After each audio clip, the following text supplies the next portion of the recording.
Shut up and sit down.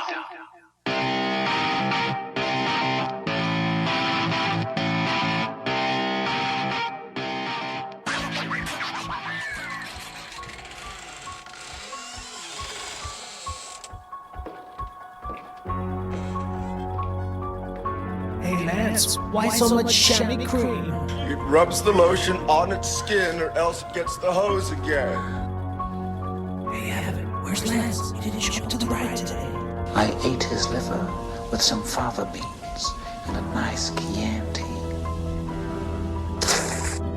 You are listening to the Dialed Podcast with Matt Lee Grand, Evan Price, Lance Hapler, and Jake Von Turing. Happy Halloween. But Matt, this whip session hurts so bad. Oh, no tears, please. It's a waste of good suffering. Now clear your minds. It knows what scares you. It has from the very beginning. Don't give it any help. It knows too much already. Jake, your Strava waits for you. Evan, oh Evan, up for a swim?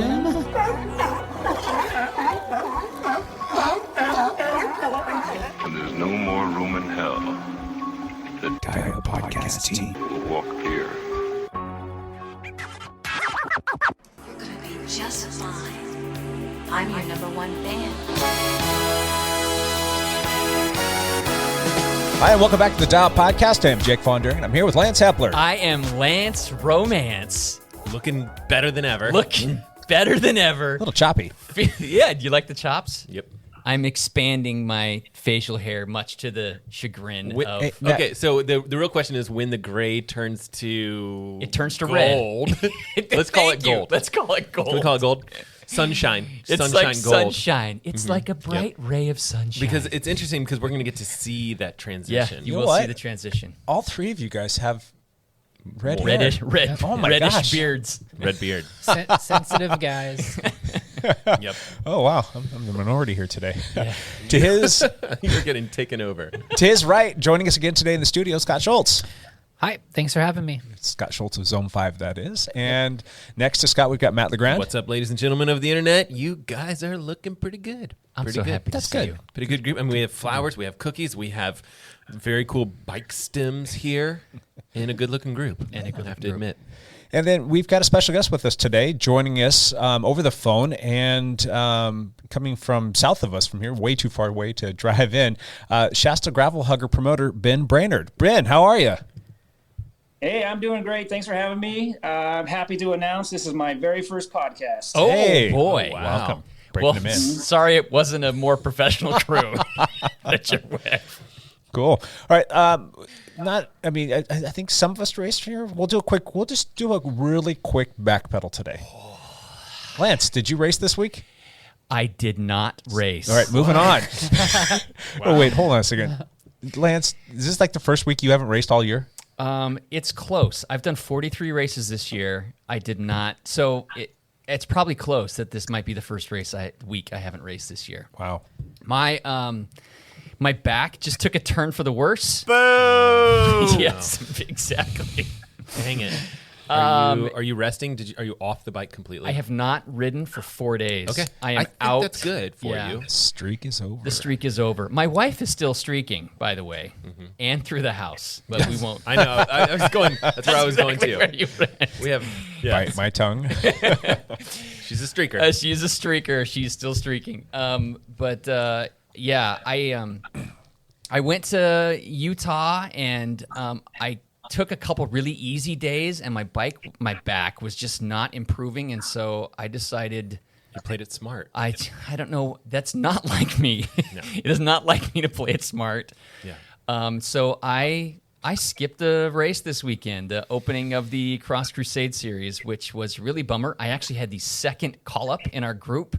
I had a very good position to start with, but I couldn't stand up straight or walk very well. I feel a lot better today than I have all week, but I have complete empathy for Jake here because I felt terrible not even showing up to the race to like help support teammates, but when walking is hard, I couldn't pull myself to go down there. Yeah. I just couldn't do it. I'm like, if I'm not going to race, I don't Just I don't want to be around it. Just give We it a all little time. know, though, that if you go down there just to watch, you'll figure out a way to get on a bike and race, and things just get worse from there, right? I loaded up my bikes in the van the night before, thinking I might still actually do this, and I didn't.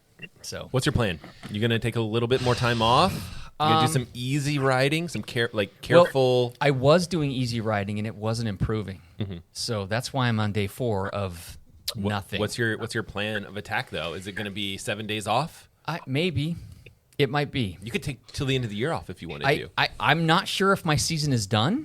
It might be. It could be. It wouldn't be the end of the world. Well, let's press the rewind button here. What was it, 5-6 months ago? The doctor told you pretty much stay off the bike. You've got some issues that you've got to get resolved. And Lance still went out, so I made myself go with him so I could be his governor and slow him down and yell at him. And then that only lasted for so long, and then he's back at it full throttle, racing all over the place. Back at it full throttle. Yeah, I'm not. Is this different? I'm a super genius. I'm not smart. I'm a self-prescribed super genius. I never said I was smart. So I don't know. I'm just gonna have to give it some time and take it easy. Any doctor's appointments? No. Okay. Usually, doctors are horrible people. Stupid doctors. I only know a few. But. Usually, I've had these issues before. Obviously, I'm a fragile man. As cool and as strong as I look, I'm actually a quite fragile man. So, usually this can take a month for it to really settle out, and in the past, it has in the past taken that long. And then you've been back to 200-mile weeks and all the fun. So I think that's a real nice kind of concept of hey, I know about a month is a good time frame for me to start looking at stuff, which does mean your cyclocross season's over. It does mean, which is that's I know over. Gutting for you, but.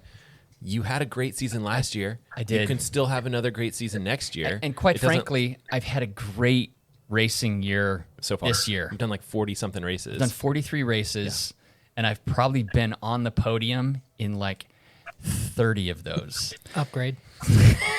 So I really can't. I really shouldn't too much. I'm just thinking it could still bode well for next year. I mean, your training plan is usually somewhere in those 300 to 400 day range. Yeah, correct. So you take a month now, recover completely, and then you get to ride with me and do some easy rides. That's right. And then, yeah. So I'm kind of play it. I mean, yeah. Today I feel a whole lot better than I have the last 4 or 5 days, which is great. This weekend is Halloween coming up, and the Halloween Cross Crusade race is always a blast. You're working on your costume for a bike race. No, even worse. My wife is working on my costume. She has been working on it for a while. I'm potentially going as Cupid, wearing a nude-colored skin suit. Oh my gosh, that sounds great! And a dress thingy and a wig, and she's made arrows and a bow and arrow that I can have sling over my. I mean, she's been working on my costume for a while. Let me ask you this: could you use the costume? Even potentially troll around on the bike and not race. Because when the gun goes off, the brain turns off. Yeah, that's true. I mean, I have no shame, obviously. So I could do that. You could ride around and cheer and heckle and shoot people with bow and arrows as they race. I could. It's kind of like the Black Knight, you know what I mean? I could. You could be the Love Knight. I could be the Love Knight. I mean, how funny would that be? It'd be heckling at a next level. At a different level. Yeah, that's a possibility. See, I couldn't do that short, Jake. I'm sorry. It's all right. There is no short back pedal. There's no short back pedal with me. That's why our podcasts are an hour and a half long, I Lance. know. It's because Lance can't stop talking about himself. Awesome. Hey, Scott, did you race this weekend? I did. Do some crusading? I did the Huron Lakes Crusade race, but I feel like listening to Lance, I should have copied that play. I got up and I wasn't too crazy about going, especially with the weather. But, I showed up and I got the whole shot. I was in the front for 2 laps, and I guess I was thinking, well, I am here. Okay, let's go. But I was sliding around everywhere. I ran into multiple course stakes and tape in the derailleur. Then I lost both my derailleurs 4th and 5th lap. Oh, it's a kind of situation where do they get bent? It's so much mud. You're in the baby ring and you shift to get out of it and nothing. So you shift 4 times and then it moves all the way deep. So you like your cadence is like 110 to 40, and I'm just like, I'm over this. I couldn't hurt either. Like I couldn't dig to go with people, and because none of it was working. I was just over it. Yeah, I don't know. I hope I'm not burnt out like this. I think it's because of so much like working at a race and also racing it. Yeah. Mm-hmm. And I've been so excited to get to the Crusade because I'm like, all right, now I can just focus on racing. Just race. Yeah. But I woke up in the morning and I wasn't the same old me, like, let's go. I was just like, I kind of want to sleep in, like have brunch and not stress at all. Right. Like, because race anxiety is still a real thing. Sure. So... yeah, I didn't have a lot of teammates there. I only had one, and a couple more are going to come to Cascade Lock. So okay, I want to I miss being on a team. I miss having like other teammates big group. Show up. Yeah, and like that momentum of like a collective suffering. I miss that. Yeah, a lot. It's definitely real. Nice. But yeah, that's it. I did. We'll get to the Washougal race, but yeah, I did Cross Crusade, and it's cool. You still almost cracked the top 10 with your bike falling apart. Every single person that beat me, I've been beating. Yes. So that's how I gauge it to right. like. Yeah. So it's frustrating. Yeah. But I'm like so happy to because before last year I've never broken the top like 15, and I like constantly placed 25th. Right. Yeah. So I'm like, what happened? What? I didn't have like any drugs, so I don't know. I don't know what happened. Hey, Matt, tell us about all your races you did this past week. No races. No. Barely train. I mean, I trained every day, but I didn't, nothing to speak of. I think Zwift a couple times. Did you race on Zwift? Mountain biking. Unless you consider our Tuesday night thing a race, which I think I did. There is that, yeah. I did that until my laptop died. Which, did we talk about that on the last podcast? We did because we recorded late in the week last week. Yeah. So nothing huge to report. Swimming decently. I ran over 3 miles yesterday. Yeah. It was crazy to even talk about running. Like I've been off of running for so long, and it's just been so nice. Even if it's like 9-minute pace or whatever, like it doesn't matter. I'm just so happy to be out there. Were you testing a watch? I'm always testing watches. I know, because you've always got like he's got two. I'm always double fisted every single week. I'm always testing watches. Yeah, I need to do a Fitbit. I mean, people probably just turned off the podcast when I said Fitbit. You do have a Fitbit on, but the Fitbit Charge 5 is one of the watches I'm testing. It's okay. It's we'll make a video. It'll be fun. I forgot about that shirt that you're wearing right there. I love this shirt. Zwift profile. That's kind of cool. Zwift workout profile. SmartBikeTrainers.com, or his YouTube channel is Tarek.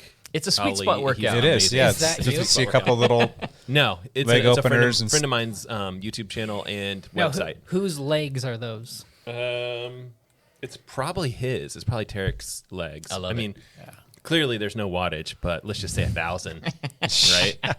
So for the people listening to the podcast, the T-shirt is just the profile of a sweet spot training workout, and it's got a great warm up. It's got it all. Little leg openers, little red spots there. Yeah. It's funny because the people that see it are like, "Ooh, I need that shirt." I see your sweet spot workout flex. Yes, sweet.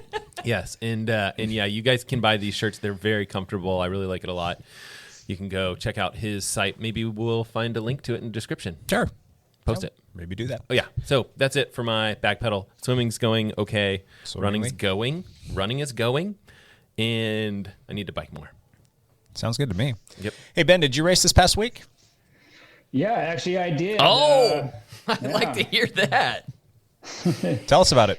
We had the opening week of the the Southern Oregon Outlaw Cyclocross Series. So we did. I did 2 races. The first one, a single speed race. Then I backed that up 15 minutes later with the open race on my single speed again. So wow. Scott's problems with his derailleur could easily be solved by just it's so easy moving it. Yeah. I think I'm going to go back to single speed. I did it in 2019, but my goal this year was just to get the Cat 1 upgrade and retire in the single speed field. And then I'll copy what a lot of people are doing, but single speed first, and then you can double up and have fun in the 1-2 Masters or the 1-2 Open. Yeah. And just like, you're going to hurt, but at least it's fun. You got the race you were focusing on earlier. Very cool. Yeah. How did you do in your races, Ben? Well, our fields are not quite Cross Crusade deep down here, unfortunately, but I believe I took the win in the single speed. Actually, I know I did, and then I'm pretty sure I took the win in the Masters 1-2 field. We had a little 15-year-old guy that has been crushing it all year that won the second, the A race. So oh, wow. It's fun to see these kids really jump out and do well. Do you know the name? Yeah, Jade Roan is the kid. He's been getting some good results all over Obra and actually all over the nation. So it's cool to watch. Yeah. Very cool. Where is it that you call home? I am in Ashland, Oregon. So just over the border from California and not that far away from Montague, California, which I'm sure we'll chat about. Nice. Cool. All right. I did not do any racing this week. I am... No racing. Yeah. I'm no fun. So we're going to just move on to our topics, which really, it's not really a topic. We've just got some cool guests in the studio with us today, and we've got a bunch of stuff that we're going to talk about. Ben, let's go ahead and start with you, and let's talk about the Shasta Gravel Hugger. You've been doing that. This was your second year that you did this year, and you're looking down the scope of 2022 being year number 3. Let's kind of rewind and go all the way back to the inception of this. Like, what made you want to start a gravel racing career as a promoting the Shasta Gravel Hugger? I could have said that much more eloquently. I'm sorry. Too many things going through my brain. Gist. Yeah. Yeah, I just had this idea for a kind of Paris-Roubaix kind of a race, and I thought it'd be super cool to be able to have something other than just some turn-by-turn signs out on the middle of a gravel road. And so this loop that we had been riding for years has a bunch of gravel sectors that are linked together by some nice pavement out on some very desolate roads. And so I just kind of didn't trust somebody with my dream of creating this event, and I decided that I guess I better figure out how to do it myself if I didn't want to have someone else do it. So 2 years ago, I just decided that I wanted it to be in the spring, and it was in December before the first event that I decided that. And so I just very quickly threw that thing together, and we attracted, Scott was there, and about 100 of his cycling buddies came out, and then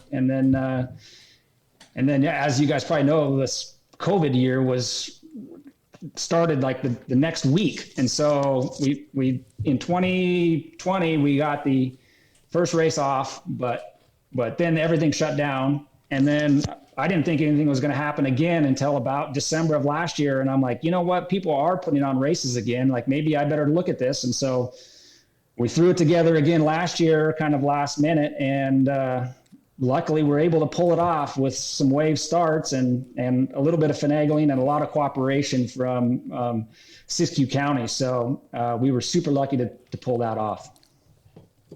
In 2020, you guys were the only race that ended up going off for the entire Oregon Bicycle Racing Association's calendar, correct? I mean, you were the only race that happened that year. Because it was in March. It's in March, right? Early March.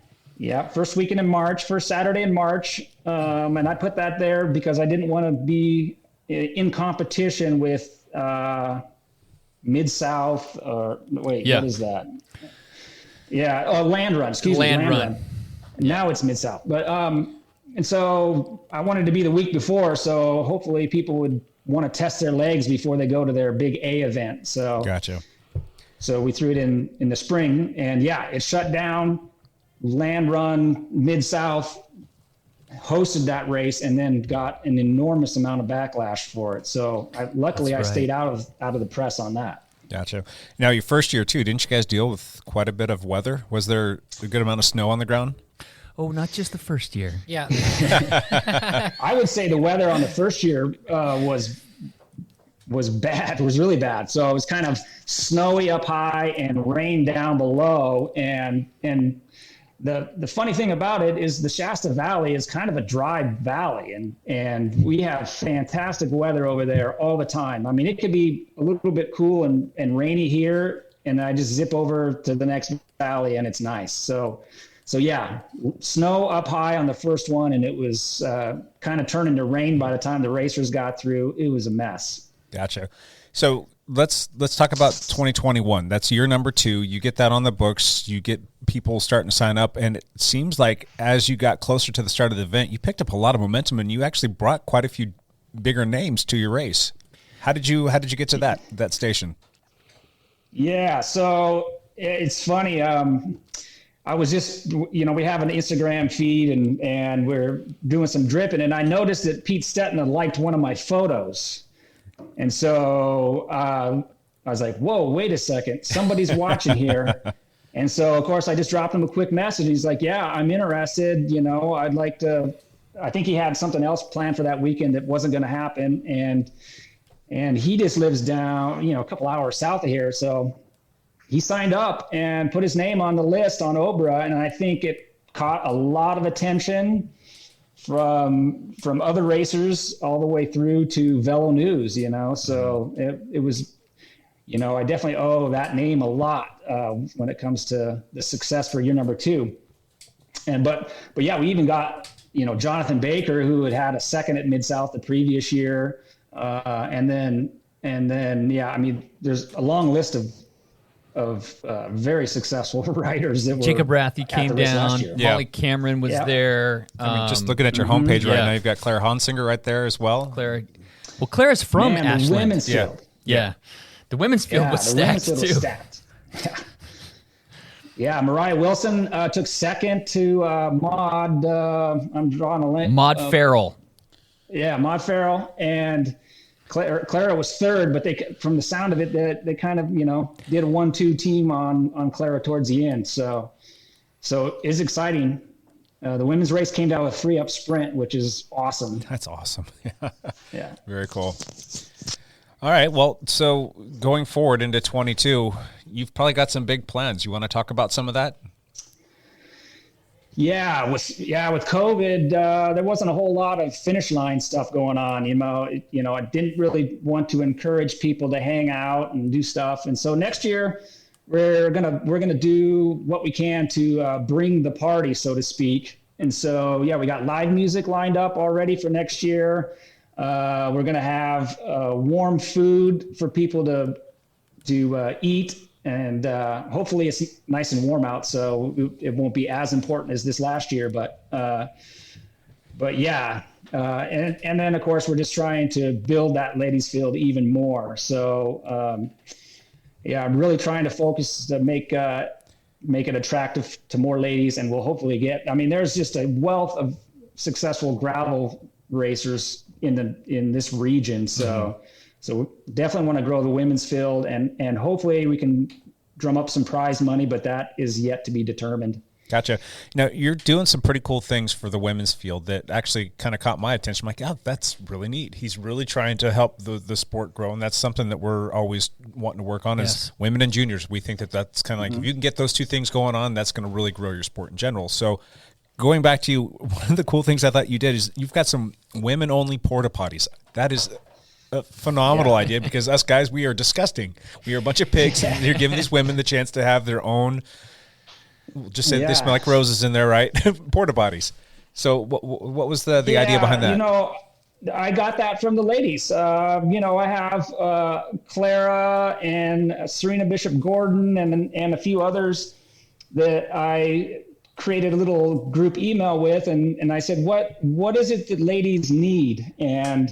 And that was one of the things that was so easy to do. And yeah, if you've ever been to a Cross Crusade porta potty, then you know that is no place a lady should be. So yeah, we had 2 porta potties lined up for them, and I got a lot of thanks for that. That's awesome. Scott brought us chocolate chip cookies, so I'm eating a chocolate chip cookie. Get my blood sugar up so I can actually think here. But go ahead. Let me say a couple things. This venue, this area of California was just so phenomenally beautiful. I was lucky enough to do the race this year, 2021. I think Scott did it as well. So I have a story of me seeing you fly by, but okay, we'll visit that in a second. But I got to say, this is all around Mount Shasta, which is why it's called Shasta Gravel Hugger. The valley is gorgeous and beautiful. The views around there are phenomenal. The town that the race start is this little tiny town of Montague, California. I don't know, what is it, a town of 300? I don't know off the top of my head, but it's not tiny. Big. It used to be a lot bigger. And we take over the whole town square area where the start and the finish is, and it's just pretty amazing. The gravel roads and the roads that we're racing on are also just fantastic. And Ben did a great job at putting together a course. And so I went down there with no expectations and was pretty blown away by the course and the organization and the little town, and it was really pretty cool. The other cool thing was it was like a Sprinter van convention. Yeah. Because it's a bit of a destination. Right, where do you stay? Well, right. it's only 6 or 7 miles from a little town called Wairika. Oh yeah, it's not Eureka, it's Wairika. Okay, but it's like the border, the first town on the border. It's like the first town on the California-Oregon border, and so there's hotels and places you could stay there. But there must have been 50 vans that we all just pulled up and camped the night before. There was a lot of people camping. It was actually really cool, quite cool. The vibe that night before was. I mean, you think it's going to turn into live music festival before? There's plenty of room for all that, and it's a tiny little town, and I enjoyed the hell out of it. It was so much fun to be there and be part of the race, and it was just really cool. He has not had, Ben, we haven't had luck with the weather. I mean, that first year, it was kind of nasty, and then this year, oddly enough, the day before was beautiful sunshine, but 30-mile-an-hour winds or 20-mile-an-hour winds. It was super windy. So, of course, I went out and tried to take some KOMs. and then that night, we woke up to 3 or 4 inches of snow. It snowed overnight. And so, all of a sudden, everything changed. The course changed. It got nastier or muddier. It was just a little bit crazy. How technical? I know when the roads get torn up like that, or the gravel roads get torn up like that, it becomes a bit more technical. But other than the weather, what's the actual course like? So most of it is pretty buffed, nice gravel roads with 3 or 4 sections that were very challenging, and one section that had no gravel on it at all. It was just a dirt road. It's like a farm field road. Oh wow! I'm looking at pictures now. Yeah, and the snow is just it's just completely covered. A different kind of. So Lance, did you ride the Townsend section the night before? I did. Yeah. Yeah. I actually went and pre-rode all the difficult sections the day before. And is the Townsend section the part you had to cut out? That's the one we cut out because it was up high and it was definitely not an established road. Everybody would have crashed on that. It's not. It's like a farm road. It was, not. Yeah. It's like a farm road between fields, so not really a road. Yeah. So and it's on clay. So with the snow and descending and danger. It just so they had to cut that section out, which was actually the right call to do. But there was another section. I should clarify. I did the baby race. I did the 62-mile race. I did not do the 100-mile race. But there was another section that was like a 3-mile Jeep trail that he did not cut out, which I'm super glad he didn't. But it was a snow mud hole. Did you wish that you was had flat? Going back to our podcast last time, do you wish that you had suspension on your gravel bike? It would have helped for that section, for sure. But also that section ended up almost winning me the race. I need to jump in for this because I was in the same race with a breakaway of 4 people rotating like crazy. You guys started behind us. Yes. Because we get to the Jeep section. I started in the 50 feet. Were you in the 100-mile race? No, the 62. Yep. But the 50-plussers started behind the open. Yeah. He broke it up in waves for COVID reasons. Okay. So we're rotating like a road race, like really good time. And we get to the Jeep trail. I have 32 slicks on. I'm looking around at everybody's tires with me, and they're like 40s. Yeah. And I'm like, okay, this is, I need to like fall behind everybody, and I'll just try to stay with them through this. But like, I get to it first, and I just like charge, and nobody's coming around me, and then you get giddy. You're like, okay, all right, let's go. I'm gapping. Yeah, and like to Ben's point of making it feel like a monument, like, because you're like, it doesn't matter what tread you had on the tires. Everyone's going through the same snow, and you got to be loose on the hoods, and you're kind of because you can't see the rocks that you're hitting underneath. And then finding that perfect cadence to kind of muscle through it. And then I remember I split off the 3 people I was with, and then I see someone charging down and flies by me, and it was Lance. And I was like, you weren't even with us. Yeah. Where did you come from? And that was one of the coolest things of that race. Well, I kind of lucked out there. I mean, I made some big moves early to try to catch the younger group, because I started with the 50-plus field, and then there was the open field, and I made some big moves early to try to get in that group, which I thought would help me. And yeah, the harder it gets, the generally better I do. And so I had pre-rode that the day before with that in mind. I knew this was going to be the crux of the race for the 62-mile race. I knew that would kind of be important. And so I hit that. I was with the group of like 10 when I hit it. And I like pulled around the last guy right as we hit the beginning of it and just like blitzed it as hard as I could. How long is the section? It's 3.5 miles, something like that. 3.5, yeah. Yeah. And it's downhill, believe it or not. Yeah. It's relatively flat, but it's a little bit downhill, so you can get some good speeds. And the East Louis Jeep Trail is going to probably be a staple of it. And the reason that it'll probably always be in this race is to make sure that road bikers are penalized for the Gucci gravel that is dominating this race. So yeah, I think we got to keep something that makes sure that your tire selection and bike selection is a little bit of a head scratcher. I love that plan. I mean, that's fantastic. I came out of that section in the lead of not just the 50-plus race, but the overall, all of them. Because I must have passed like 50 people in that section. Because people were walking. People were walking. People were swimming. Yeah. Ben, like if the weather is that bad moving forward, you need to sell bottom brackets. Like I had to fix everything on the bike. There was a couple pockets where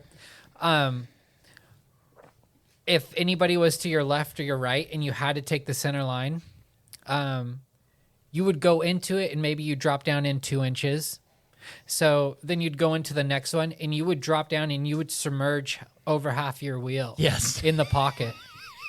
And I didn't see many crashes, but yeah, coming out of it and getting to the finish line, there'd be people showing up like they had been washed because we were all dirty, but some people looked more clean, and they're like, no, dude, I fell over in the Jeep trail. Like I literally took an ice cold bath. Yeah. Oh, no. Yeah.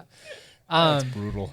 Yeah, I think the rain and the snow the night before, and it wasn't like super cold, and so the snow was melting, and I didn't get to see that. Unfortunately, I'm kind of stuck at the finish line when I'm doing this event, but I think there was more water than we've ever seen out there. You usually can see a dry line all the way through there, no matter how much rain you've had recently, but I think this was the exception last year. I rode it the day before and just had a blast on it. I mean, I ripped it at like 24 miles an hour or something because it's slightly downhill and you could bunny hop rocks and pick lines, and that was not the case on race day. It was just put your head down and bury it. Hey Ben, I have kind of a cool story, like because like Lance, I race a lot. The wifey tends to make me pick and choose what I do. And if the races are really far away, she's like, I don't know. She wanted to go visit family in Orange County. And I'm like, yeah, let's go. But I specifically picked a certain destination because we also have 2 cattle dogs in the car. I'm like, I don't want to drive the whole way. We'll drive to this point, and then we'll start again the next morning. Shasta looks like it's about midway. So we stopped in Wairika, and she knew that I was going to do the race. But throughout the night, I kept on looking through the blinds of the motel room at the snow, the snow was continuously falling. And I told the boys last time I was on the podcast, I'm like, in the morning when I woke up, I turned to my girlfriend. I'm like, hey, are you cool if I don't race? Can we just continue the road trip? And she's like, no, dude, go do it. So go to the race, do the race. As soon as I crossed the finish line, it was like strip out of my kit, put a towel on, jump in the car, seat warmers, and drive from there down to Orange County. Oh, jeez. But it was like that height of going through that experience. It took, I don't know how many hours. Is it 12 hours from there to Orange County? But you live through the race so many times in your head. It's a blur when you're doing it because you're just trying to survive. Yeah. And then you finish it, and then all these little things, all these memories come through, and they're usually revolving around other people or an obstacle.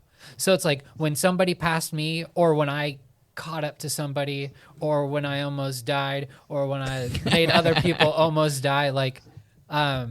These things that are a blur when you're in it become such a long story afterwards. Gotcha. Yeah. That's awesome. Hey, Ben, have you promoted a race before? Or is this the first time? Yeah, I'd really say that this is my first event. I mean, I've done a cross race before with the help of our team, but this is the first major project I've taken on that actually takes some planning of months. What was the biggest challenge? Yeah, I'm not a promoter. Gotcha. What would you say the biggest challenge was for you getting this thing off the ground? Oh gosh, I mean, I would say safety, and then promoting it. I mean, safety is always a head scratcher, and getting people lined up to make sure people don't get hit by semis and whatever else. And the roads are great out there, but you never know. Yeah. And then I know I have a great race. So you got to get it out to the masses somehow. Yeah. And that is probably the most challenging thing is to create an event and to create something that someone can look at your website and go, hey, this isn't just, another bike race. Mm-hmm. And so, yeah, I think those are the two things that are really important. And luckily I'm kind of a businessman anyway. I mean, we own a business. My wife and I own a business, and I have a financial advisory practice. So, you kind of figure out how to either sell yourself or sell product or whatever. And promoting is definitely just a kind of a big sales game. Yep. Do you have some goals or a wish list for this race as we go forward into the future? Yeah, I definitely want this race to be part of the gravel calendar. And so if you think of events that are kind of like bucket list events, from the Mid-South all the way to, Dirty Camp or Unbound. There we go. Yeah. I'm still getting used to that. But, or Rebecca's Private Idaho or whatever. Those are staples. And I definitely want my race to be on that list. And so, yeah, we're going to slowly grow this thing over the next couple of years. And hopefully when they do a top 10 gravel races on Velo News, that my race will make the cut. So that is going to be awesome. Hopefully that works out, because for selfish reasons, that's pretty stinking close. What's the drive time to get out down there? About 4 or 5 hours? No, it's like 6. It's about 6 hour drive. Yeah. Well, still, that's like within reason. That's like all right, I can do this. Like go down the night before, get there, do everything that you guys talked about, do the race, and if you really want to, you can come home the same day or stay another night and come home, right? Yeah. Gotcha. Very cool. Talk a little bit more about the women's stuff that you're trying to do. We kind of started touching on the women's porta potty, but it's much deeper than that. You're actually trying to put together a prize purse for the women specifically, correct? Yeah, with the help of a sponsor. I mean, if I can land somebody, I would love to get something, what I'm going to refer to as a reverse discriminating prize purse. And, you know, you look back to like old mountain bike races, and gravel racing really is just an old mountain bike race.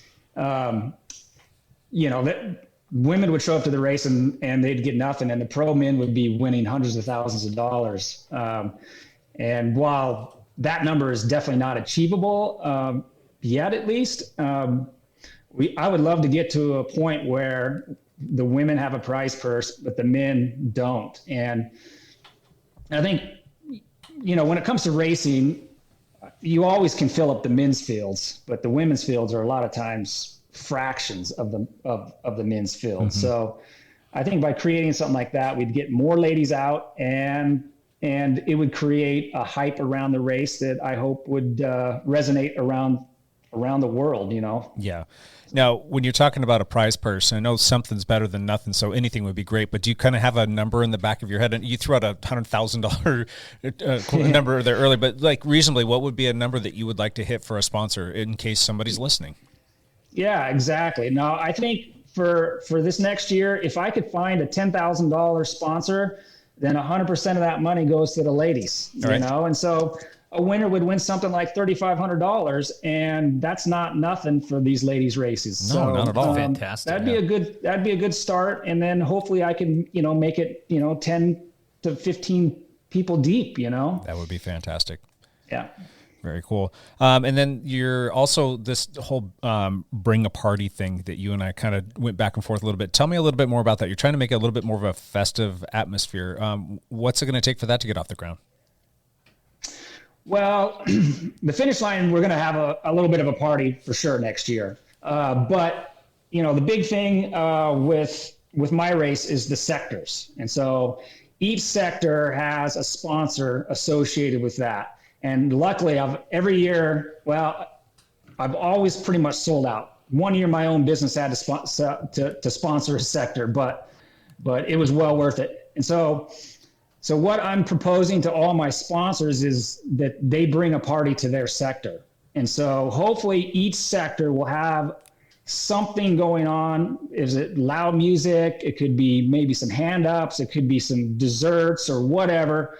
And so it creates just a buzz around each one that would feel like, you know, people are cheering you on in the middle of nowhere. So I like it. That's the plan for next year.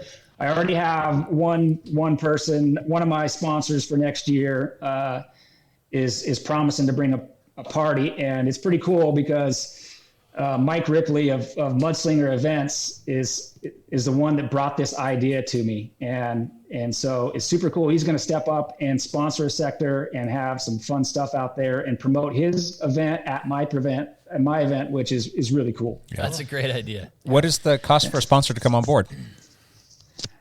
Each one of those is $300 is all I ask. I'm not trying to make it a profit center for me. It's more of I have to make signage for each one of those sectors. Yeah. So yeah, that's actually really reasonable. Yeah, I mean, I was very reasonable. Yeah. I was waiting for him to say, "Hey, it's going to be a couple $1,000s in my head," but $300. I'm like, Lance, do we need to have a dialed sector down there? I kind of love that plan. Yeah. You know, we had like 10 teammates who were down there doing the race. Yeah. Hey, Ben, force them to sign off on that right now. Wait a second. Well, paperwork. Sounds like I'll have a contract in the mail. There you go. You've got a pretty good list. I think I counted up about 21 sponsors that you have on board right now, and that's for 22, and I'm sure that's going to grow, correct? All my sponsors that you see on the website are for last year, and so it's a little bit evolving, but you know, one of the things, you know, local bike shops don't make a lot of money. No. And all of the local bike shops in this region, with the exception of a couple, which aren't necessarily associated with racing at all, stepped up and sponsored. So almost all my sector sponsors are local businesses as of right now. And I definitely would like to make some announcements at some point about some of the more global brands stepping up. And I think that's really close. But as of right now, my sectors are kind of like, local mom and pops bike stores bike shops that are helping me with those. Gotcha. All right. Anything that we're missing about this? Anything that you still want to get off your chest and talk about? Oh gosh, I think you did a great job. If anything else comes up, I'll try to drop it in later. Gotcha. Ben did a great job actually promoting each section. If you follow him on Instagram or follow Shasta Gravel Hugger on Instagram, he would post stories and posts that showed this is this sector. It's sponsored by this person, and then he would write it and say this is kind of how. And so you would actually see him and his buddies riding the section, and this is what it looks like, and it's it was That's fantastic. It was actually pretty cool to see. I've never stayed so clued into like social. Yes, I was like wanting it. I'm like, come on, there's a couple more sectors. Where are they? I want to see. Yeah, it was very challenging. I'm not going to lie. Doing those little videos is not exactly my strong suit, but everyone wanted to know what kind of tires.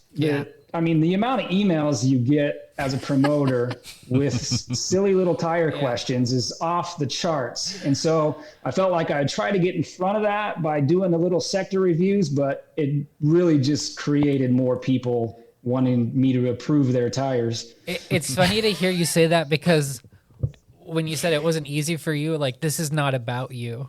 This is about everybody who's like that race anxiety. You take it down so many clicks when you just do that little post.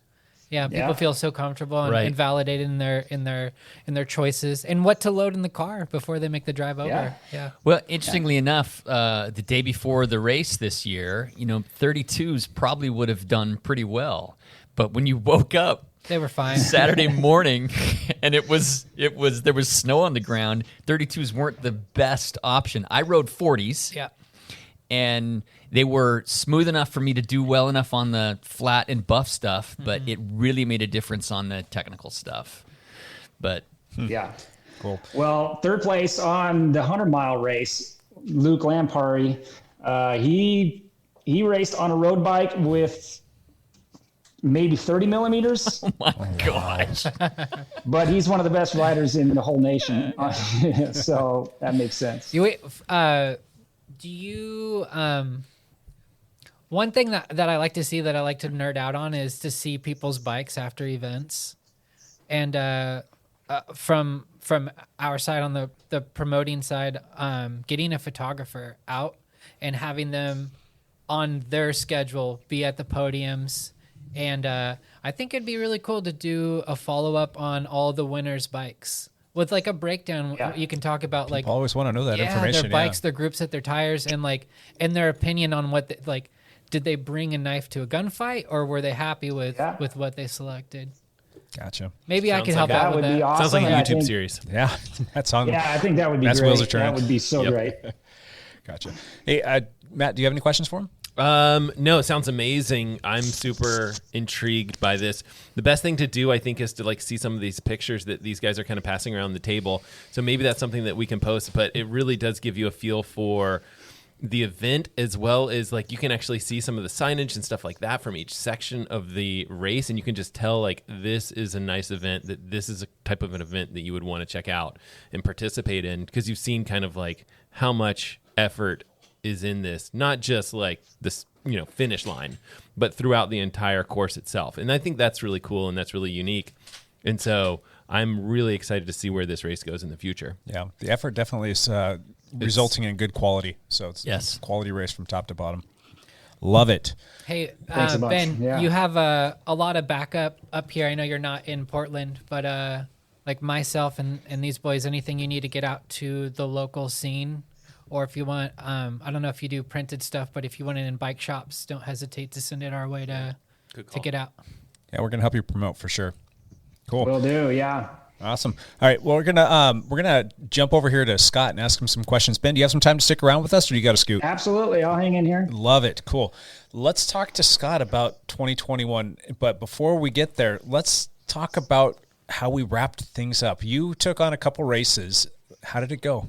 You did the Vanport cyclocross and you did the Washougal cyclocross. Yeah, we've dropped the name a couple times. Mike Ripley, he did the Left Coast Sellers race, and because he did the Obra Champs mountain bike race the day prior, he asked me to take the reins for the cross race, and because it's something that I feel I know the community, and yeah, that was fun. And while we were walking that course, I got asked to do Vanport, and that was scary because I was only given about 15 days to not mess something up. But it was so cool, like seeing almost 500 racers there and have family come out, and like we had vendors and food and smiles. So mission accomplished there. And then did Washougal. And it's still hard to get people to go to Washougal, even though it's not that far away. I find that so odd. Yeah. It just seems like such an easy thing to just like hop over there. It's it's so far away. It's fairly fast. It's like it is not like not far as you think. Well, and it's like you're on the 14. Like, how hard is it to go to Washougal? No. But how dare you have a gorgeous drive out? Yeah, to a you're bike gonna race. stare at Mount Hood, as you drive along the 14 at 60 miles an hour, and then turn left. So, and that's an amazing course. So. It's just a beautiful venue. And it's a venue that the owner of the venue, I told him I wasn't necessarily ready to do it this year and we should do it next year. And he's like, no, you're coming. And to have that kind of momentum from someone outside of cycling, when we're losing venues left and right, to have someone asking you to come in that year, that's special. Yeah, so cyclocross were my races this year. I'm happy with them, and I'm moving forward with them next year. But the big thing for me is I've been talking to Chuck Kinlan, who is the director of OBRA? Executive director of OBRA. And he's asked me multiple times to help save road racing. And one of the things I'm doing already is co-directing, co-promoting the Baker City Cycling Classic with Brian Simiotti. And it means nothing if I just end up there. So prior to that, we're going to try to bring back the Jack Frost Time Trial in early March. Try to bring back the Dirty Circles Road Race in late March. There's a race that I've never done, but I've heard stories about how cool it was, the Banana Belt Road Race that goes around Hag Lake. Correct. I've done training rides. Yeah. That would be mid-April, and then I want to do a 2-day event at Washougal for mountain bikes, and it would be Saturday short track and then Sunday 4-hour mountain bike race, kind of endurance thing and it would be placed at the end of July, so we'd have our local series of short track at PIR that go June, July.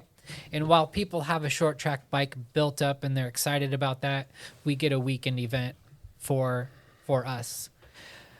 That would be cool. Yeah. Wow. It would make it like a series. Like they're two separate events, but there'd be an overall champion or something like that.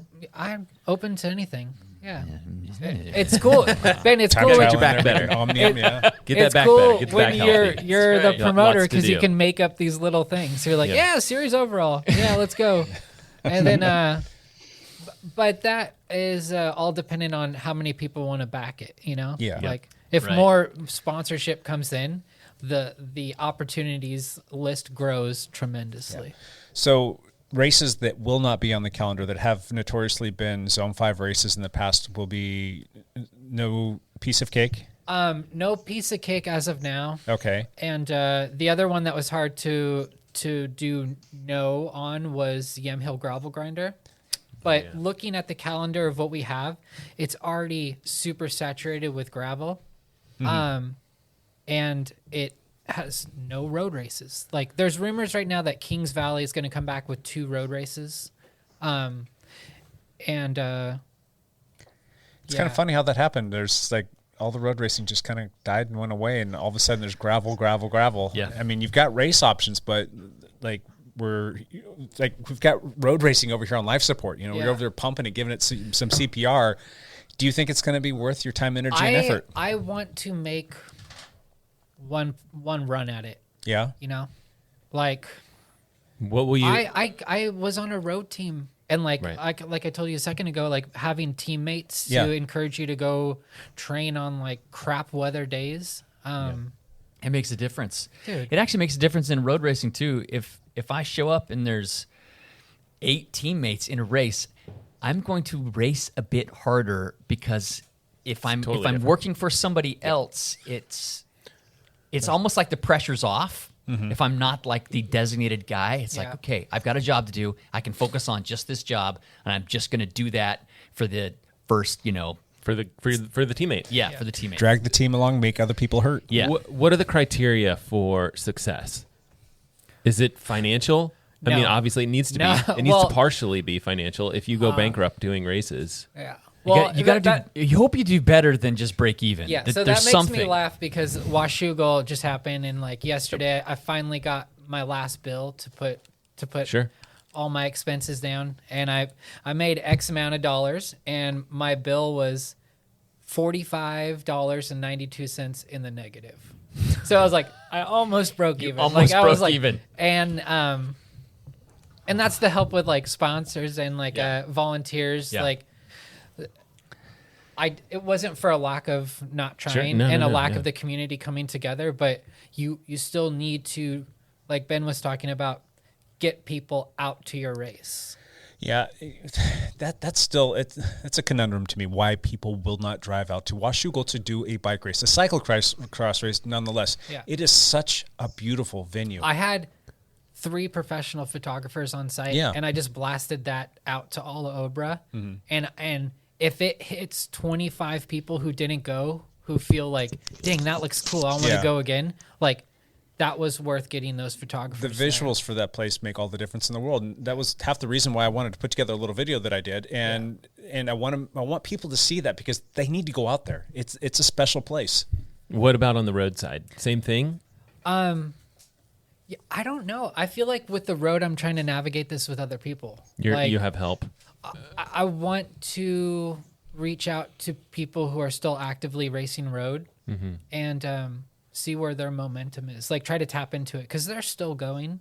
Like, can they? I feel like if you talk to the right people at various teams. Yep. When I was on a team, I led the Cat 3 portion of the team. So I did like internal team emails. And I feel like those are super powerful. Like, you can call out people by name and say, hey, like us 4, like I've never liked to go to Baker. I'm like, that race is way too hard for me. I like flat. I don't want to climb at all. And I've done it twice because the people on the team like kind of worked me into going. Yeah. Peer pressure, Yeah, but it was like positive and like, so I think if you tap into the right people at various teams, 10 different teams show up with like 6 to 8 different people, you're okay with numbers. That's true. So it's a communication thing, and I think it's a big trust thing. Like, if people see what I've done at other races and then they see that name again in the roadside, hopefully there's some carryover. Oh, yeah. I think there would be. So, again, coming back to, a race like Jack Frost Time Trial, when they've been doing that race for... Is it like 30 plus years? Something absolutely ridiculous. Yeah. When you look at Bicycle Club used to have that. Then the Zone 5 took over a handful of years ago. Is just getting that race to happen, a measure of success, or do you feel like you need way more than that? We want to do. I don't want to be embarrassed on behalf of like Obra, like our bike racing scene. Like, so if we have a calendar and it has like no road races on it, right? To me, that's embarrassing. Yeah. So a measure of success is just to getting that calendar, making that calendar look a certain way. Throw a party. If no one goes, at least you threw the party. Absolutely. Yeah. So, what would you say the biggest challenges are? I mean, is it because people are just trying to shy away from road altogether? Is it again? I don't know. Municipalities, or is it what is it? Again, I have no idea because I've only been on the racer side. Yeah. So I've never got to see a peek behind the curtain on a road race event until I went to Baker. I'm sure you've had some conversations with the Davids from Zone 5 about some of the challenges that they had. I mean, they did a fantastic job, but was it the Willamette Valley series that they did a few years ago? Yeah. It was Cherry Pie, it was Piece of Cake, it was One Horse, and I think there might have even been a third. Montanore? No, Montanore's a different one. That's put on by... somebody else. Yeah, Olympia or something like that. But I think it was maybe just those 3 races. They did those, and they worked their butts off. Yeah. And the turnout was a little bit almost anemic. Yeah. They were a little bit disappointed with all of the time, energy, and effort that they put into it. I think that they ended up losing money on the whole. Yeah. So you put on a great series and people just don't show up or register for it. That stinks. And you don't want to come back and do that again. Yeah. It's got to be baby steps into showing what you can provide. Yeah. And it's needs to be reciprocal. Yeah. Like, yeah, that's why I'm only willing to do things that are early in the season and things that historically have shown people show up for Jack Frost and people show up for Dirty Circles. Sure. So start where it's safe. And those are like kickoff events in the Northwest. Yeah. And so Jack Frost being a time trial, and that's pretty straightforward. And it's only a 20K time trial. And then Dirty Circles was up there in Woodland, Washington, and just going around the dike. It's 100% flat, and the races were short. Yep. They're like, 20 to 35 miles, depending upon what category you're in. And that was, they're for lack of a better term, it's almost an easy race. Those races are fun too because you haven't seen everybody that's been cooped up for the year. Sure. Right. And those are the first kind of times where you're like, oh yeah, these are my bike race only friends. I literally, we don't hang out, but they feel so familiar when I see them at these couple of events. And that's how I've always felt. Yeah, I like it. I like those races.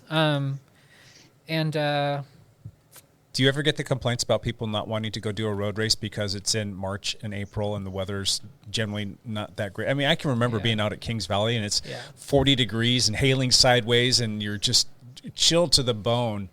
And there was something like nostalgic about it. It was fun, but for other people to hear that, they're like, yeah, no thanks. I don't want to go out there and race in that kind of condition. It's just not something that appeals to me. Yeah. So I don't know. To each their own. I love races that are like a battle of attrition. Yeah. Like the gravel thing. That's a battle of attrition. Yeah. Did I already mention the criterium? No. Okay, so mention away. After all of that, after the time trial, the 2 road races, the 2-day mountain bike event at Washougal, I got asked to potentially host a criterium in August. The details are still coming together, but it might be in Albany and it might be Oberchamps. Oh, wow. Oh, wow. Yeah. That's cool. that would be great. Did you just hear that? Did you hear that? Chris Surratt just said, yeah. I just did. Sorry, teammate lives down in Albany. He lives in Albany. And he's a fantastic crit racer. Yes, yes. And then I'll be co-promoting, co-directing Echo Red Tread mountain bike race in March and the Baker City Cycling Classic in June with Brian Simiotti. Gotcha. Fantastic. Which has become like a close friend of mine. Yeah. Yeah. Lots of fun stuff on the calendar. I'm still... I am the last person to want to see road go away or die. Yeah. I'm not seeing it. I'm not seeing it coming back with like full force. Like it's not that the racers are the problem. It's not that the municipalities are a problem. It's not that the time of the year that it's a problem, but I think it's just like a culmination of all of those things together. Yeah. It's creating a little bit of a formula. And then you've got the likes of gravel coming in and taking over everything. And everybody's like, I like this gravel thing. I can go ride on gravel. I can train on gravel. I can get off the road and be away from cars. It's fun. It's beautiful. On the gravel side, like I've seen so many people who've gotten a gravel bike who have liked going fast. Yeah. And they go, screw it, put on some skinnier tires. And then they get a road bike. And there's all these new people in the, like they came from the gravel scene, but they're so unbelievably strong on a road bike. And there needs to be an outlet there. Yeah. Right. For that. Because I like gravel. Gravel to me was like, do you enjoy getting rowdy and you want to try a mountain bike? Mm-hmm. Do you enjoy playing in the dirt and you want to try cross? Mm-hmm. Or do you like those road sections and you want to go, like that's what I still get excited about. Like getting on the road and you're only you're your only speed bump are like how weak your legs are. I like that analogy. That's gravel being like the common denominator for all of these disciplines. I mean, there might be something there. So that being said, do you think it might make sense to maybe explore the option of bringing Yamhill back and then maybe putting a pin in those other things for the time being? I know that there's a bunch of other stuff on the road or the schedule, but the community just doesn't need it. Like it needs the races that aren't there. Mm-hmm. And I already have like a 2022 tentative calendar with almost every single promoter's dates actively on there. Mm-hmm. And we have the promoters meeting in a couple weeks where all that will be ironed out for Oregon. And a big one is navigating that with, like, we know the gravel races here, but there's also some that are close right over in Washington, and like 4 more popped up. So you have to navigate all of that. Mm-hmm. You have to navigate not only Oregon's race calendar, but Northern California and Washington and Idaho, and see when, because I feel like those racers are willing to travel a lot more often than the Oregon crowd. I would agree with that. Yeah. They're spoiled. Yes, right. Yeah. Well, and even like Chad Sperry's events weren't on the Oregon calendar this year, and I don't know what his plan is. They will be all of them except the Oregon Trail Gravel Grinder will be on the OBRA. Will be on the OBRA calendar. Correct. Gotcha. What else do you want to tell us about Zone 5? What else is up your sleeve? Well, the last thing for races for me would be I was pulled into the Harvest Cyclocross Series this year. And with Vanport, that event date will go back to Clint Culpepper as Rose City Cup. But I think I'll be bringing back Hetmere Cross at Vancouver Lake because we need sand. Yes. Yeah. Like I trained on sand all year long for Bridge City Cross, and we didn't get to ride across it straight. Right. So at least at Hetmere, we know the same layout where like you wiggle the grass and you dip into the sand and you go in a straight line. Right. That'd be great to get that race back. What about David Douglas? I think skipping on David Douglas because the race series would be 8 rounds with 6 different promoters. So I would be doing Hetmere, and then we'd have basically all the other venues that we had this year in Harvest Cyclocross. Okay. And then I would be pulling Washougal into that series as the series finale. This is all tentative schedule still. Gotcha. With a 2-day event with camping, and try to like copy what Ben's doing with Shasta and try to get vendors there and try to make people feel like it was more of a vacation destination for that weekend, not just a bike race thing. Yeah. So like, how can we make this more exciting for someone you dragged with you? And that'd be great. And I don't want to hear any complaints about that long drive. So like, it's not a long drive from Portland. It's 40 minutes or so, 45 minutes. I drove 6 hours to Ben's event, and I went 2 days early, actually. Yeah. Because like an hour from Beaverton. Yes. Yeah, that's all that Washougal is. Washougal's an hour from Beaverton. But yeah, I'm so excited about going back to Washougal and cyclocross. On Washougal, that course that you set up, and we talked about this a little bit last week as well, but it was fantastic. There were so many people that really enjoyed the course, and it's kind of funny. I talked to a lot of folks, and I got a lot of different reasons as to why they liked it. So there was a lot of variety there, and that was great. Yeah, I think that's, it was divide and conquer. Yeah. I gave Stefano the wooded section. Yep. And you could totally feel it. And then everything else I kind of took. Yeah. I wanted to touch both of the motocross tracks, the quad track and the pit bike track. Yep. And I deliberately made it where we climbed up on either asphalt or hard gravel, and then we got to descend the tracks. Yeah. So, yeah. Do you have any thoughts or feelings about bringing back a letter? I know that you're probably not dealing with Nick Crossing. The end was classic. What about putting a big giant S out there for Scott or something? We can get far more creative. Or a big Z or something like that. I don't know. Yeah, I look at those photos often of the inn on the hillside. Yeah. So powerful. Yeah. My daydream for next year is to have 2 separate courses where you can pre-ride you could pre-ride the Sunday's course on Saturday. Yeah. Warming up for your race that you have that day. That's and fantastic. And the fact that Ryan Huffman, the owner of the facility, wants us to go there. I'm going to meet up with him sometime soon to hop on a side-by-side, explore the property, and see if we can build a course that stays up there year round. Oh, really? Like, I'm trying to sell him on the idea of what Bentonville has done. And, like, we can make this, like, a very special location where, like, various times throughout the year, we can open it up for teams to come out and camp there. Camp. Yeah, dude, wow. The amount of how I feel romantically when I say that, like, a course that's completely built, and you invite, like, a team or two to come out, and they have 4 or 5 days, a long weekend, to go and learn how to ride cross or, like, sharpen their skills. That's amazing. That's fantastic. My whole daydream in getting into cycling on this side is to help build a cyclocross course in Oregon that stays around year-round for everybody. Like, when I watch races and they talk about these courses that they visit in Europe, and they're like, this is open all year round. I'm like, why do we not have that? Like, that doesn't seem too dramatically hard to consider. Yeah. And that would be fantastic. I am excited. Me too. That'd be great. I need your guys' like help and momentum with the road racing scene, because I'm going in blindfolded, and I'm a listener this, like, 2022. The way that Ben reached out to the women's racers to see what they needed, I need to do the same thing with, like, road racers. There's an interest, and we just need to figure out how to tap into that crowd.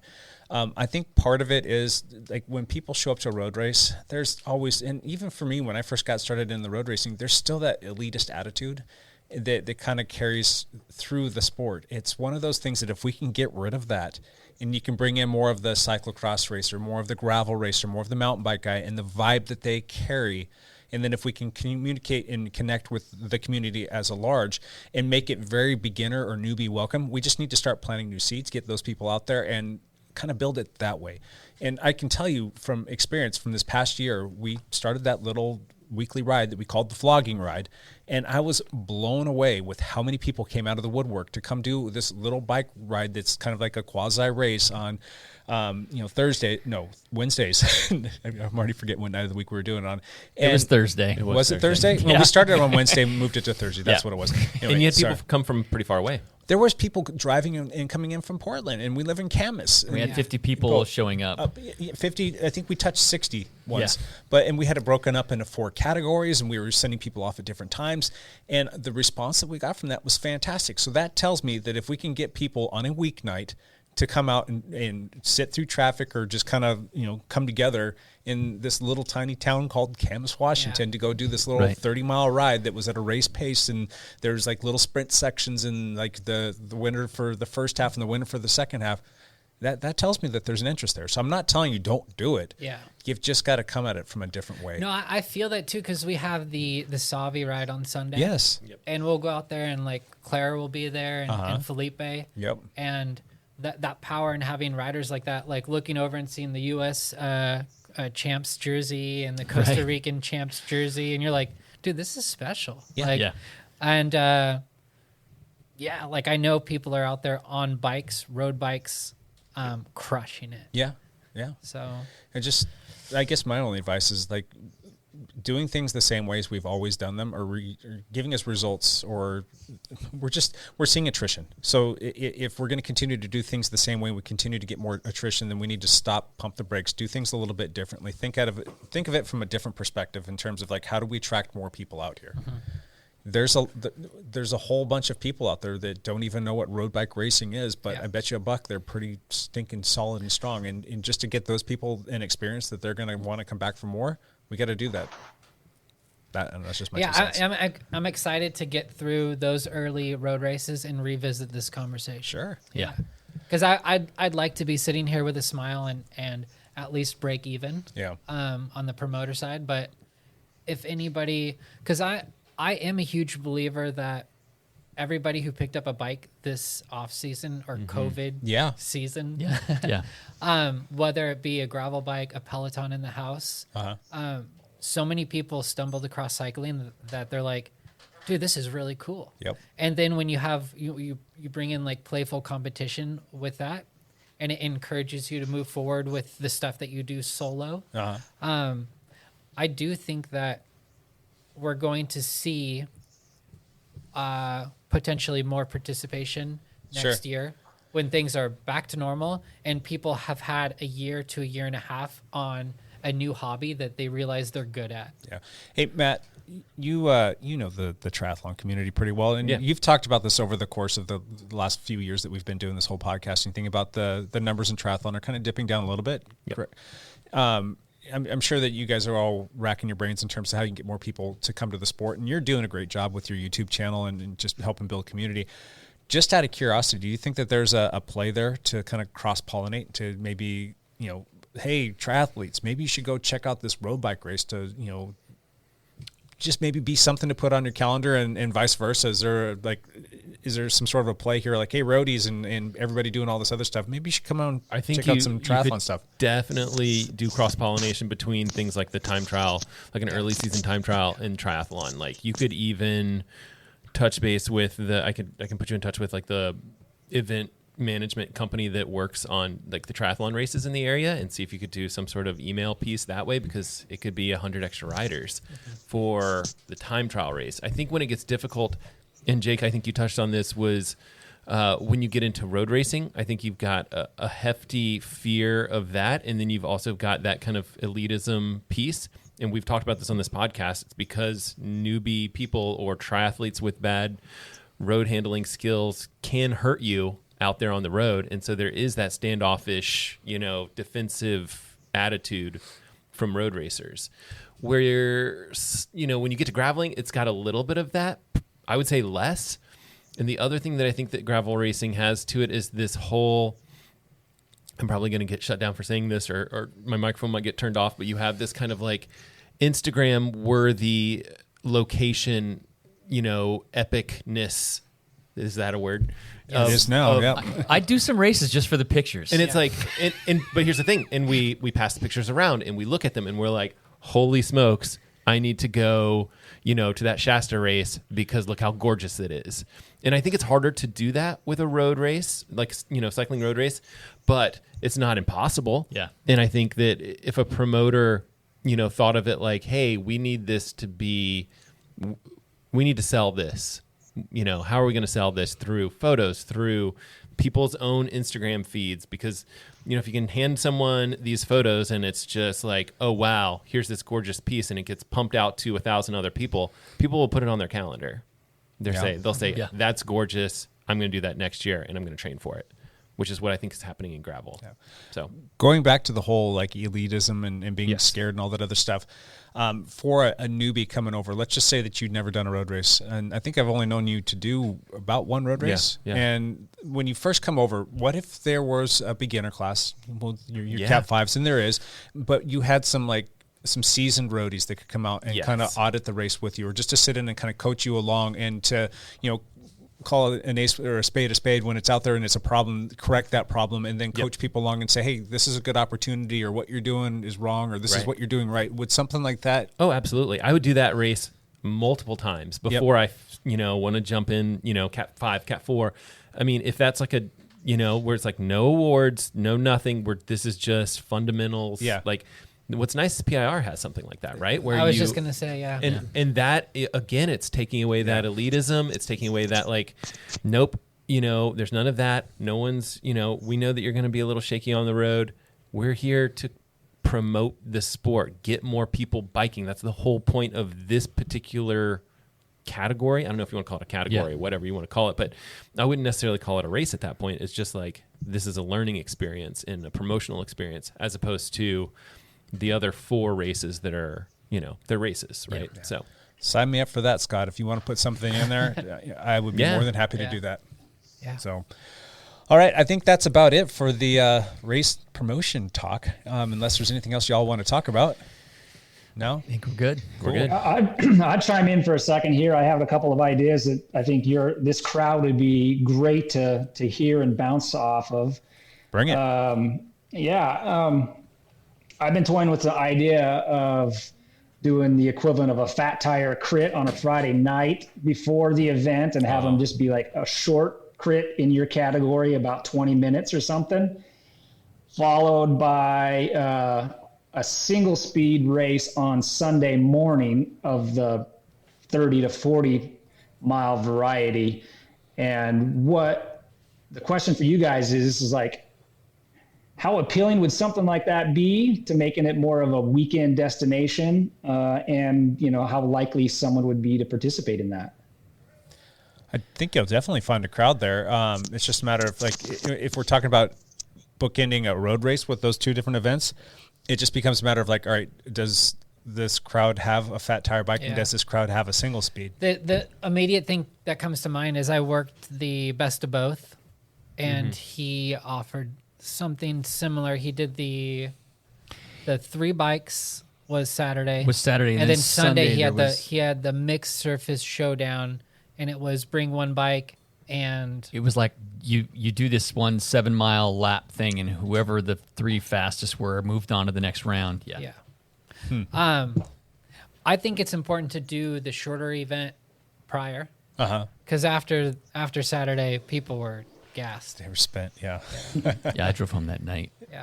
Yeah.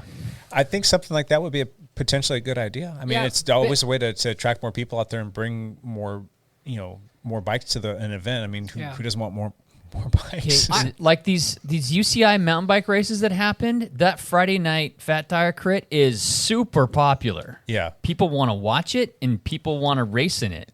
And they actually, I think what they do is, depending on their point systems, how well you do in the Fat Tire Crit kind of coincides with your start position. Your call-up.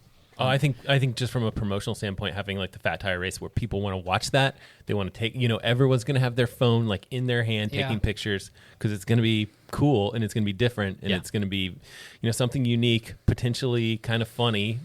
Those bikes are I just always think they're kind of funny and they're unique, right? Yeah. But I will say less people have them. I keep on, like, at PIR, they started slowly opening up various categories to try to be inclusive to people who don't have a road bike. Yeah. So they did like a track bike category. And I was like, okay, that makes sense. But they also did like a cyclocross bike category. And I was like, that's kind of stupid. Like, just gonna wear up my tires. Yeah, and there was like, it was like mandatory in print that you have like 33 tread and not 33 slicks. But that stuck with me because I think about road races and I'm like, all right, if I'm already there with the infrastructure to have a road race and there's any way I can dip out and hit like a dirt section, could I potentially at a road race event have a gravel category? And the only thing that sets that apart is they go and they hit like 6 to 8 miles of gravel. Yeah. And it's like, I'm just trying to get them excited about road. But be there. Yeah. Yeah, but then I would be so embarrassed if like more people signed up for that than the actual road race. I'm like, no, I just shot myself in the foot. Yeah. Well, there was the Gorge Bay. I mean, back in the day, before I ever did that, everybody was talking to me like, "Oh, are you going to take a gravel bike and do that?" I'm like, "No, can I do my road bike on this course?" And just kind of went back and forth. And so the road bike was definitely the right call, obviously. But something like that where it's like it's a road race, but there's this little section in there that's different. That might be enough to attract some people. Like, hey, maybe if I do ride my road bike and there's this little gravel section, I'll excel and I can break away and I know how to do some crazy things. So. Good ideas, all kinds of good stuff that we can throw against the wall and see what sticks, though. Like that. Thanks, Ben. Cool.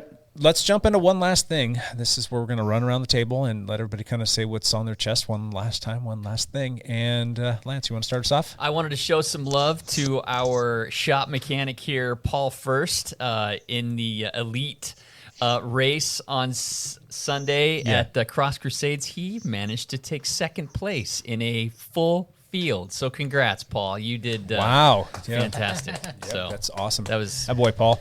Impressive. He beat some former pro racers in that race. So it was legit. Strong. Yeah. Very good. Very good. Cool. Anything else? Nope. No. Scott, one last thing from you. This one's hard because you can't see it on the audio, but at Washougal, somebody made me a custom stem that they painted. It's freaking cool. One of my sponsors on the team is the Beach Ecclesia team. They have like the Helmetto logo, and then the person added on a beard that looks almost as homeless looking as mine on it. And I almost got like teary-eyed because I've always wanted to have like a little Helmetto character built after me. And while we were leaving the venue, he's like, "Hey, I got a gift for you." Wow. And I unwrapped this, and I was like, "Dude, like my knees went weak." I was like, "Dude, this is so cool." So did they paint the entire stem, or did the stem already come with all the colors on it? No, this is all painted. Yeah. Wow. He paints bikes and stems. His name's Dylan Wiggins. Oh, that's Dylan. from Dylan. Yeah. Quap face. Yep. Yeah. And I told he does videos of a lot of races, and I just I'm like, watched one last night at the Washougal race. Yeah. I will literally be on love the his stuff. trainer, and I'll put a video on of PIR or something. And he's like, "Those are stupid." I'm like, "Bro, that got me through a workout." Yeah. Like, Right. Yeah. That's Jake. He always has phone calls ring through. I thought that was Dylan calling. Tell him what you're talking about me. He's like, "Better not sell that stem." That's very cool. Yeah, I watched his video last night of the Washougal race. It was kind of funny. Oh, awesome. His buddies were all picking on him. There's like, I think 5 of them sitting there, and they just like rail on him the whole time. And then he gets his just little hammer him every feedback. time he goes by. He actually has agreed to come on the podcast. Oh, we need to get him on. Oh, that would be great. I would love to have him. I saw him at Heron Lakes with his kids. Yeah. It's weird because you don't always know someone has kids. Yep. And then like I saw him with his kids, and I'm like, makes sense. You're a rad guy. Right. Yeah. Very cool. Hey, Matt, one last thing. I always have a video to talk about. I posted sometime on Sunday. 945 LTE? 945 LTE. Watched that on the trainer last Yes. night. Yep. Did you? Okay. Yeah, it was good. So I did point people towards dialed. So check your stock. Yeah, appreciate that. It's hard because most of the time when I watch your videos, I watch it on Apple TV, and I can't really leave comments on there. I suppose I could that's okay. pull it on my phone and do it there too. That's just being lazy. But glad you saw the video.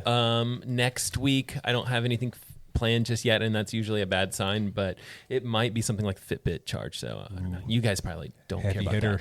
There's also some Polar watches I could compare, or we need to start working on like a bike lights video, and I want to have that kind of come out around when we do a time change, something like that. Like, I'm with that. So time change is like 2 weeks. I know. Yep. So we gotta start working. All right. I'm your man. It's gonna be. I'm really excited about the videography of it. It won't get a lot of views. No offense, Lance, but it'll be fun to make. Maybe when they see the stash, they'll start pouring in. That's right. It's possible. Just looking forward to that anamorphic lens. Exactly. I'm looking forward to I know. Me too. Like there's the whole reason that I want to film this thing. Yep. Cool. Hey Ben, you got one last thing for us? Yeah, I do. Thanks, guys.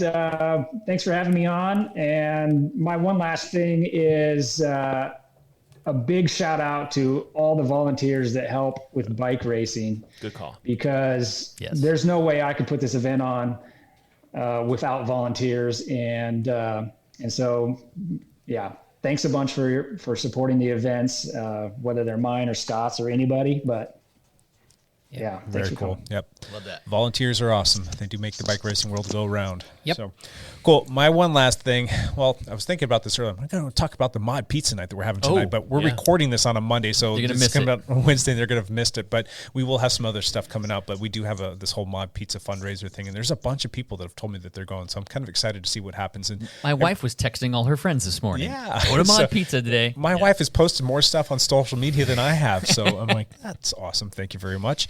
But I guess my one last thing is we had our Washougal race and put out a little video for anybody who wants to go check that out and kind of see a little bit more about what that race was about and listen to some of the Dialed teammates. You can go to Dialed Cycling's YouTube page and watch the Washougal cyclocross race there. It was fun. So on that note, that is going to be a wrap for this week. This is podcast 192. 192. We got 200 coming up. We got 200 coming up in 2 months. Matt, where are we going to go? We were talking about this. We got to start coming up with a plan. Bing's Bottle Shop, maybe go back there again. But we'll find someone. We'll make it's going to be big. It's going to be great. Yep. Very cool. All right. Well, we do appreciate everybody listening. We will catch you again next week. And until then, bye for now.